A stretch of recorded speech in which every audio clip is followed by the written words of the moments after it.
o quanto a perturbação de uma proteína afeta os seus vizinhos. Por exemplo, a única forma de A interagir com C, E e D é por meio da proteína B. Então, se eu bloqueio a proteína B no sistema, A perde toda a sua comunicação com o resto da rede. Isso configura a B um alto valor de bitwins. Isso é o significado e foi utilizado para identificar proteínas gargalo. E com essa identificação na rede, nós então identificamos quem eram essas proteínas.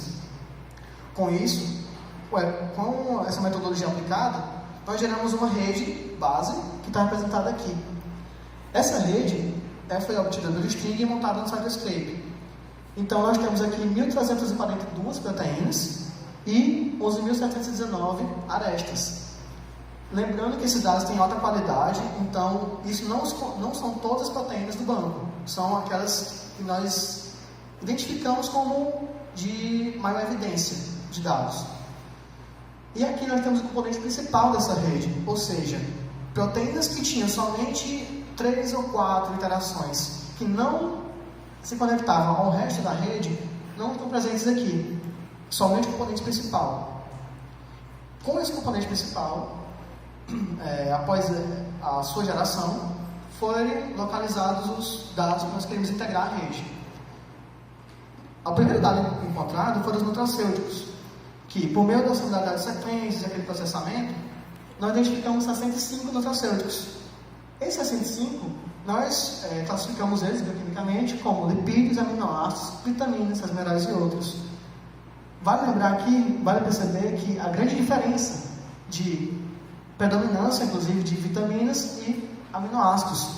O que faz sentido, dado que a regulação da transcrição, da tradução em leishmania se dá muito com mecanismos pós-traducionais. Então faz muito sentido encontrar esses números aqui dentro. E além disso, as vitaminas são base do metabolismo e muitas vezes são importantes ativadores ou ativar ou desligar proteínas. Então elas também vão estar dentro do mecanismo de regulação. Então podemos enxergar dessa forma. E pode parecer estranho ter mais de 20 aminoácidos aqui. Mas isso acontece porque o banco ele não contém somente os 20 aminoácidos essenciais da célula. O banco tem também citrulina, que é um aminoácido não essencial, mas que também está presente. Com isso foram identificados esse número aqui. Na segunda localização de elementos da rede, nós identificamos as proteínas especialmente expressas.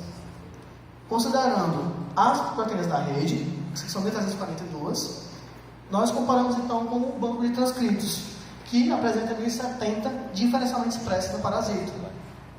O que temos em comum entre os dois foram 58 proteínas. Então, temos 58 proteínas que estavam na rede e estavam diferencialmente expressas no parasita. Então, já é um bom ponto de partida para nós. E uma terceira... na mesma ordem da metodologia, após localizar, integramos. Aqui temos uma imagem representativa de quais dados nós utilizamos de cada banco utilizado.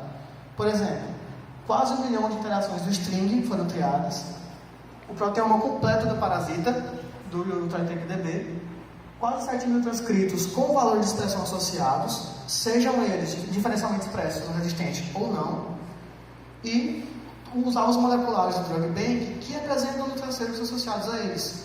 Lembrando que aqui é um completo, então o próprio banco ainda pode ser melhorado. Ele só apresenta 26 nutracêuticos. Dessa forma, a rede sobre a rede gerada foram aplicados filtros e métricas, uma vez que ela ainda não estava perfeita para nós, pois apresentar alvos inespecíficos. Então tivemos que aplicar essas métricas e redes. Entre elas eu posso citar grau de nó, porque eu não quero uma proteína que interaja com o metabolismo inteiro, porque eu não vou ter como modular essa proteína do parasito. Se ela é tão importante assim, a leishmania vai achar um jeito de compensar qualquer perturbação que eu causar sobre ela. E após essas métricas aplicadas, dos 65 nutracêuticos, nós identificamos 47, que não é uma diferença muito grande, uma vez que houve uma queda grande da quantidade de proteínas e uma queda não tão grande assim de nutracêuticos. E sem contar que, dessas métricas aqui, nós tentamos focar a rede para que ela representasse um metabolismo de resistência. Então, uma etapa que foi realizada aqui foi justamente escolher: só quero que minha rede apresente proteínas diferencialmente expressas, nutracêuticos e os primeiros vizinhos das proteínas diferencialmente expressas. Isso dá uma coesão à rede melhor e faz com que ela represente o metabolismo de forma mais fiel ao que nós pretendemos identificar.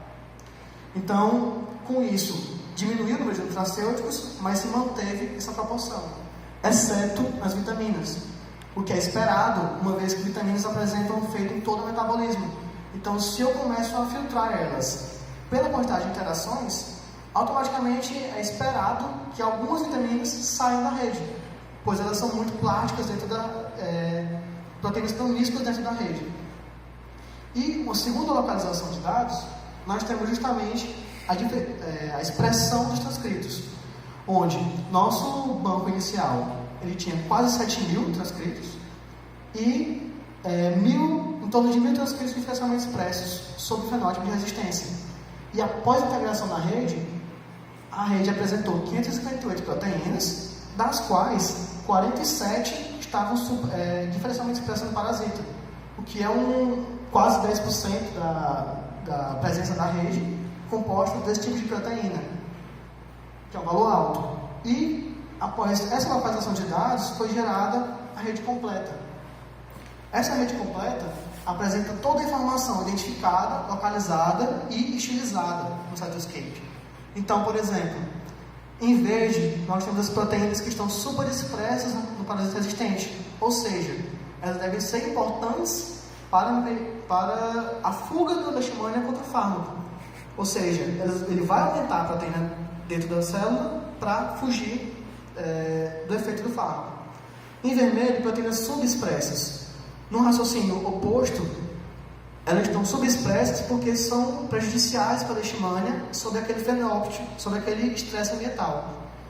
E proteínas em cinza escuro, quase preto, estão justamente aquelas que são sem diferença de expressão, ou seja, elas não estão associadas ao fenótipo de resistência.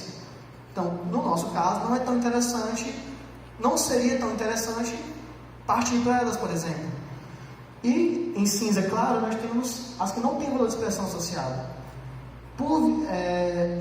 Esse valor não foi identificado, então, para que pudéssemos diferenciar quais eram associados ao fenótipo e quais não eram, então nós atribuímos essa tabela de identificação.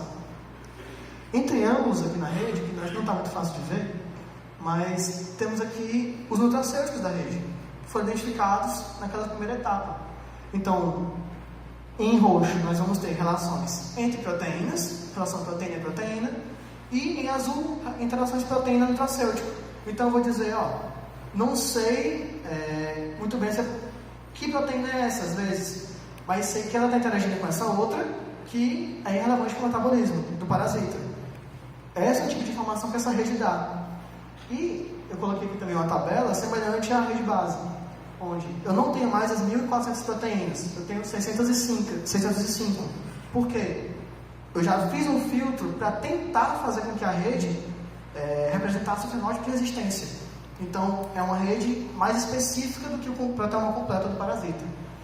E a quantidade de alertas reduziu bastante, o que permite uma análise mais detalhada, inclusive manual. Temos ainda duas métricas da rede que eu coloquei, que estão relacionadas à formação de hubs dentro da rede. Tanto a heterogeneidade quanto o coeficiente de clusterização. Um está mais associado com a possibilidade de encontrar e outro com a tendência de formar-se hubs dentro da rede. Certo? E aqui eu destaquei algumas proteínas de exemplo que eu utilizei no trabalho para aumentar um certo grau de confiança da rede. Que são justamente, aqui uma HSP70, uma RAS, uma RAC e uma GTPase. Vou falar delas agora. Elas são proteínas que já são conhecidas pela literatura como associadas à resistência. Então serve para dar um suporte maior à minha rede, que ela realmente representa o que acontece no in vivo.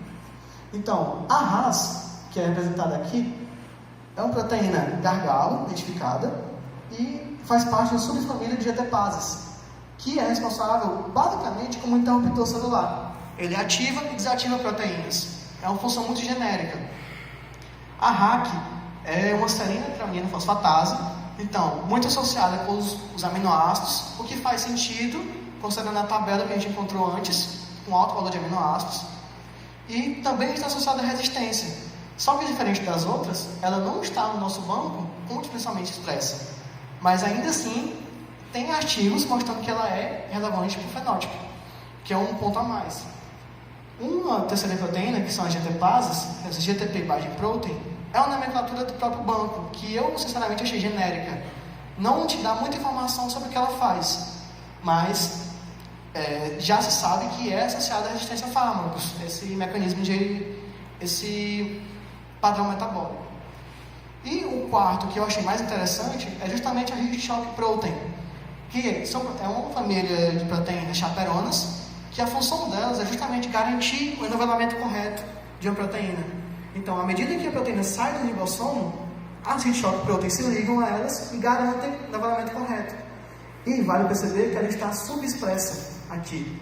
Então, isso sugere que o parasita tenta uma forma de provocar mudança de qualquer forma na célula para tentar escapar do estresse ambiental. Então, eu evito o enovelamento correto e com isso aumento a variabilidade de proteínas dentro da rede, possivelmente. E com isso nós podemos concluir que foi possível adicionar satisfatoriamente esses dados na rede base. Então nós temos a informação e nós podemos integrá-la de forma correta. Os alvos proteicos similares foram encontrados por similaridade de sequências. Então as proteínas se parecem e elas estão dentro da rede. Uma terceira aqui, os nutracêuticos alteraram a topologia do grafo. Podemos ver que ele era um grafo na rede base e após essa integração mudou completamente. Algumas proteínas que não estavam conectadas se conectaram com os nutracêuticos e outras não apresentaram essa conexão. E com isso nós identificamos proteínas gargalo, o que é o principal foco do trabalho. Nós temos aqui uma forma de prever que proteínas são interessantes para se estudar e a rede mostrou isso, que elas existem e podem ser analisadas. Mas o trabalho não acabou ainda. O trabalho tem um viés de predição computacional. Então, toda predição envolve uma etapa posterior de validação experimental. Então, nós pretendemos ainda confirmar por testes in vitro essas proteínas identificadas, se elas realmente são associadas a fenótipo de resistência, as que nós não conhecemos. Investigar a existência de relação entre as proteínas e os nutracêuticos, uma vez que elas foram identificadas por similaridade de sequências. Temos que saber garantir, será que essa similaridade é suficiente para garantir a ação dos nutracêuticos sobre elas? Um terceiro tópico não está acabado essa integração de dados. Nós podemos integrar cada vez mais informação. Tudo depende de quantos bancos de dados nós conhecemos e que dados nós sabemos que podem ser integrados. É um novo viés de trabalho e uma nova possibilidade que ainda pode ser vista. Inclusive, com o mecanismo de ação desses nutracêuticos. Além de eu dizer que proteína interage com qual nutracêutico, eu vou dizer, ele interage com esse nutracêutico porque ele é situativo dela. É por isso que ele precisa dessa interação. É um exemplo. E nós temos que terminar ainda com a interação. Para alguns casos, nós já vamos ter. O string apresenta essa informação de forma diluída no banco de dados. Mas para muitos deles não temos essa informação. Então é necessário olhar in vitro. Beleza, realmente existe proteína nutracêutica nessa interação. Mas será que, como é que ela ocorre? Ela é ativa, ele desativa, ele liga, desliga? Temos que saber isso ainda. Então aqui temos referências utilizadas no trabalho, inclusive alguns scripts utilizados. Também estão nas referências. E gostaria de agradecer a várias pessoas, não sei nem por onde começar. Mas a minha família, primeiramente, meus amigos que estavam sempre aqui comigo. Aqui eu tive que botar um grupo da Fiocruz, que foi quem me apresentou o que era Biologia de Sistemas pela primeira vez. Acho que eu tinha que citar isso aqui também. E também, em especial, a banca, que citou um desafio aqui que eu sei que não é fácil, acho que não é área de nenhum de vocês especificamente, mas que eu já conhecia e sabia que poderiam dar boas contribuições para o trabalho. E agradecer também ao orientador, que acho que se eu não tivesse conhecido a graduação, não tinha feito metade do que eu fiz. Não só como no sentido profissional, mas também como pessoal, que acho que muito aluno aqui geralmente come de orientador. Mas eu não tenho essa queixa a fazer, então estou tranquilo. Então, muito obrigado a todos.